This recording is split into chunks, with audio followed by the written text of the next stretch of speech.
Hey everyone, and welcome back for another deep dive.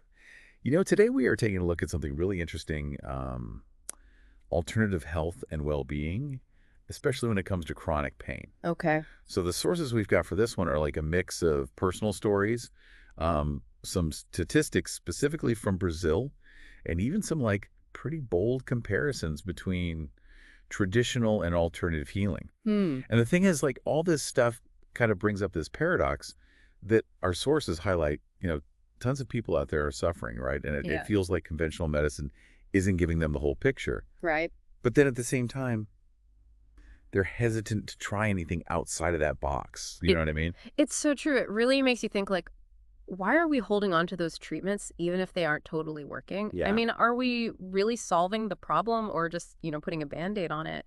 And what's the harm in at least trying something new? right. Especially if it's free, like some of these Okay. sources suggest. It's So that's what we're going to unpack today. We're not here to say like one treatment is better than the other, but really to encourage you guys listening to think critically about your own journey with your health. Yeah, I think that's so important.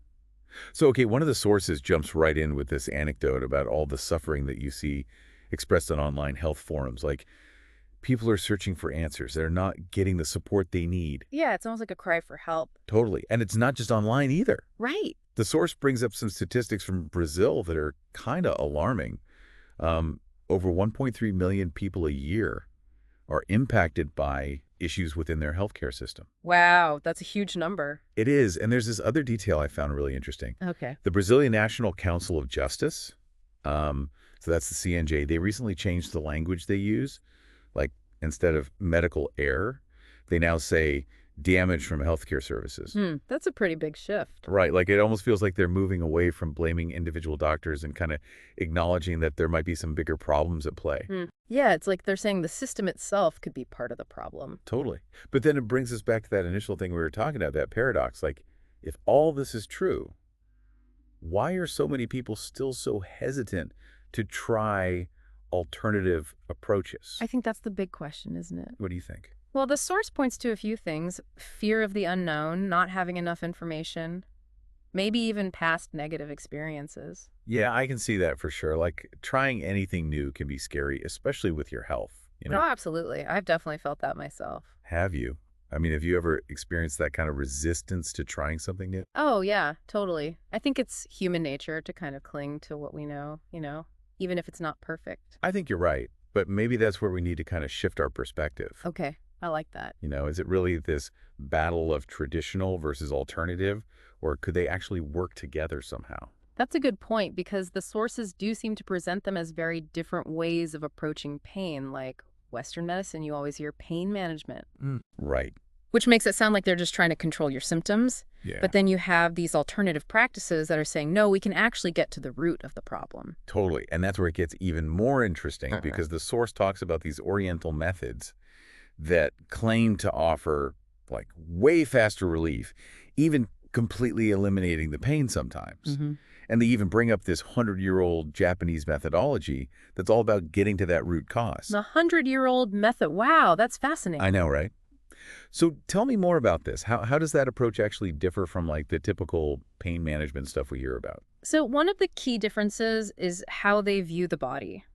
They introduce this concept of body burden, basically. It's this idea that our bodies have all these substances built up that they can't really process, things like processed food, environmental toxins, even some medications. Okay. And the theory is that over time, this stuff accumulates, and then eventually your body's like, okay, got to get this out somehow. Oh, so that's where the pain comes in. Exactly. The source suggests that where you experience the pain could be connected to your lifestyle and how energy is flowing through your body. Interesting. So it's not just physical stuff, but also mental and emotional. Right. It's about looking at the whole picture. Wow. That's a really different way of thinking about it. It is. And to get rid of that buildup, the body tries to break it down, kind of liquefy it, and that process irritates the nerves, which then causes pain. So are we just covering up the symptoms with traditional treatments instead of dealing with that root cause of the buildup? That is the million-dollar question, and it's something the source challenges us to think about with this really simple exercise in logic. Okay, I like that. They basically ask, if a treatment isn't working, why keep doing it? It's such a simple question, but it really makes you stop and think. It does. Why do you think people are so resistant to explore new options, especially when some of these things are offered for free? Hmm.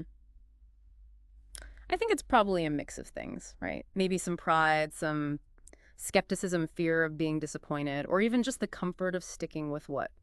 Yeah, I think that's very true. We as humans, we like to stay in our comfort zones, even if it's not the best for us. Yeah. But the source makes a good point.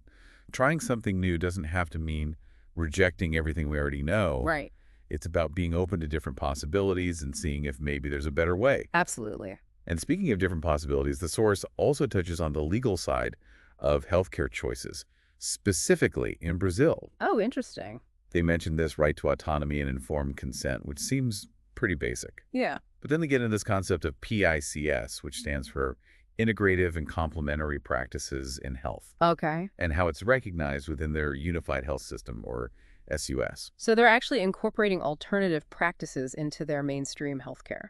It seems like it makes me think about how important it is for all of us to understand our healthcare rights and what options are really out there. Yeah. Definitely. So with that in mind, let's dive a little deeper into this 100-year-old Japanese methodology that keeps coming up. Okay. I'm really curious to learn more about how it works. Yeah, so while the source doesn't give us all the specifics about the methodology itself, it does offer some insights into the principles behind it. Yeah. And it all starts with this really fundamental question: what does the body truly need? Mm, I like that. Tell me more. Well, the source argues that our bodies are designed to thrive on natural, wholesome foods, and they even emphasize that it's not enough for it to just be natural, like it has Yeah, to yeah. be tasty and nourishing too. I can definitely see the connection between diet and well-being.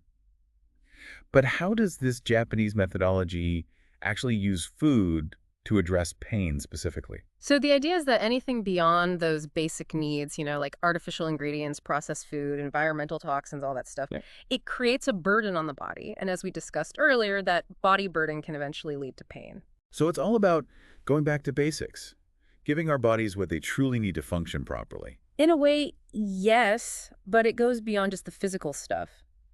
What we eat, there's a huge emphasis on mindfulness in this methodology too. Oh, interesting. The source talks about the importance of paying attention to what we consume, not just food, but also information, emotions, even the energy of the people we surround ourselves with. Wow. So it's about being mindful of what we're taking in on every level, physical, mental, emotional. Exactly. It's about recognizing that all of those things impact our overall well-being and can ultimately contribute to whether we experience pain or not. It's funny you say that because it makes me think of that old saying, you are what you eat, think, and feel. Yeah. It sounds like this Japanese methodology is really taking that to heart. It is. It's about looking at the whole person instead of just trying to fix isolated symptoms. So we're looking at like the key principles of this methodology. What would you say they are? Well, based on the source, it seems like it boils down to a few things. Nourishing the body with natural, wholesome foods, minimizing our exposure to all those artificial substances and toxins, Okay. cultivating mindfulness in every aspect of life, physical, mental, emotional, and then, of course, addressing that root cause of pain instead of just trying to mask the symptoms. Wow. It's a pretty comprehensive approach. Yeah. No wonder this methodology has been around for 100 years. Makes sense, right? It sounds like something that could benefit anyone, even if they're not struggling with chronic pain. I think so too. It's really about taking a proactive approach to our well-being. Totally. And that's why it's so important to be open to these alternative perspectives. See what resonates with you. Absolutely. Knowledge is power. The more we know, the better choices we can make about our health. We've covered a lot today. So before we wrap up this first part of our deep dive, I want to make sure our listeners have some key takeaways, something to think about. Okay, sure. Could you maybe recap the main points we've discussed? Yeah, of course. So today we explored that paradox, why people are suffering, but resistant to alternative approaches. Right. We looked at those contrasting views between traditional and alternative medicine, especially when it comes to dealing with pain. And then we introduced this concept of body burden and how it could play a role in chronic conditions. And, of course, we can't forget those fascinating principles behind that 100-year-old Japanese methodology that focuses on healing the root cause. Right. That's a great summary. Thanks so much. I hope our listeners are feeling as inspired as I am to maybe explore some of these different paths to well-being. Me too. But before we go, there's one question that really stood out to me in the source. Something I want to leave everyone with something to ponder. I'm intrigued. What is it? The source asks, if you're still in pain, Is it time to consider a new path? Wow, that's powerful. Right. It really makes you think about those approaches to pain and whether they're really serving you. It does. There's no easy answer, but it's definitely a question worth asking I ourselves. agree. So we'll take a short break and come back to dive even deeper into this whole topic. That sounds good. Yeah, it really is a powerful question, and it kind of gets at this idea that there are so many different paths to healing. Yeah. And sometimes those less traveled paths are the ones that lead to the most amazing results, you know? You know what's really striking me about all this is how much emphasis there is on personal responsibility when it comes to these alternative health approaches. Right. It's not about just passively taking a pill. It's about being an active participant in your own healing. It's so true. And I think that's one of the reasons why people are drawn to these alternative practices in the first place, you know? Mhm. It empowers them to take ownership of their health. It's not just blindly following doctors' orders. It's about advocating for yourself. Yeah, I love that. And speaking of being an advocate, the source we're looking at mentions this idea of energy flow and how it relates to pain. Oh, interesting. It suggests that where you feel pain in your body could be connected to some kind of blockage or imbalance in this energy flow. Mm. You know? Yeah, it reminds me of how acupuncture talks about meridians and those energy pathways in the body. That's a great comparison, and it goes back to that whole idea of a holistic approach. Yeah. They're not just treating the physical symptoms, but looking at the mind, body, and spirit. Exactly. The source uses this analogy of a garden hose. Oh, okay. Like if there's a kink in the hose, the water can't flow freely. And it's the same with our bodies. You know, if there's a blockage in that energy flow, it can manifest as pain or disease. I love that analogy. It makes so much sense. So then how would you go about addressing those energy blockages? Well, that's where things like acupuncture come in, or yoga, meditation, energy healing, all those modalities that are aimed at restoring balance and getting that energy flowing smoothly again. Right. And that kind of brings us back to that 100-year-old Japanese methodology. Yeah. We've talked about the principles, but I'd love to hear more about how it's actually put into practice. Like, are there any specific examples in the source? Oh, yeah, there are. Actually, one example they give is the importance of mindful eating. It's not just about what you eat, but how you eat. You know, slowing down, savoring each bite, really being present with your food. So you can digest it better. Exactly, both Right. physically and energetically. That makes a lot of sense because when we're eating on the go or distracted, we're not really giving our bodies a chance to absorb all those nutrients. It's so true. And it goes beyond just eating, too. This methodology is all about mindfulness in all aspects of life, you know? Hmm. Mindful walking, mindful breathing, mindful listening, even just bringing more awareness to the present moment and cultivating that inner peace. I love that it sounds like such a powerful way to reconnect with ourselves and Yeah. tap into our own healing abilities. It's not about relying on external fixes. It's about finding that balance within. It's amazing how this ancient wisdom is becoming so relevant today, Yeah. Like with all the stress and information overload we're facing, these practices offer a way to ground ourselves and create a little sanctuary within. It really is like we've come full circle. You know, we started out relying on intuition and our connection to nature for healing. Then we shifted towards a more scientific external approach. Right. And now we're rediscovering the power of these ancient practices. It's like a pendulum swinging back and forth between those two poles of healing the external and the internal. Yeah, and maybe the key is finding that balance between the two, integrating the best of both worlds. That's beautiful. So if someone is listening to this and feeling inspired to explore these alternative approaches, what advice would you give them? Like, where do they even begin? That's a great question. I think the most important thing is to start by listening to your own intuition. You know, yeah. what resonates with you, what feels right for your body and your soul. Yeah. There are so many paths to explore: acupuncture, yoga, herbalism, energy healing. Do your research, talk to practitioners, and see what sparks your interest. That's great advice. It's about being open to different possibilities and figuring out what works best for you. Exactly. It's about becoming an active participant in your own healing journey. Totally. And remember, it's a journey, not a destination. Right. There are going to be ups and downs, twists and turns along the way. For sure. But the key is to stay curious, stay open, and trust the process. I love that. It's funny, we often talk about alternative health as if it's something separate from conventional medicine. But isn't there a growing movement towards integrative medicine, combining the best of both worlds? Yeah, there definitely is. More and more hospitals are offering things like acupuncture, massage therapy, even meditation classes alongside those traditional treatments. Really?